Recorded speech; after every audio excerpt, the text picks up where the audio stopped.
Extra marital affair की 2-3 ही major वजूहात हैं। आदमियों के लिए it is more of their sexual relationship, जब उनको मतलब फ़िज़िकल नीड्स उनकी पूरी नहीं होती और उनको जो है वो एक मोहब्बत और रिस्पेक्ट अपने घर से नहीं मिलती, तो they go for the extra marital relationships.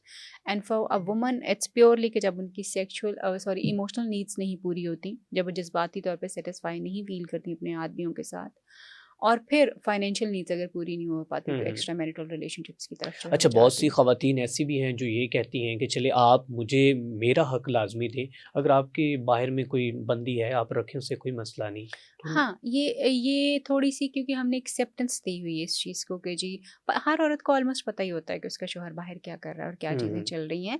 और उसमें भी बहुत सारे साइकोलॉजिकल फैक्टर्स होते हैं जिससे औरतों को पता चलता है कि अच्छा आदमी बाहर क्या कर रहा होगा। हुँ, हुँ। आदमियों को ये लगता है कि शायद औरतों को पता नहीं होता, जबकि औरतों को बड़ी क्लैरिटी से पता हुँ, होता है हुँ। कि उसका शौहर जो है वो कहाँ और क्या चीज़ें जो है वो कर रहा है।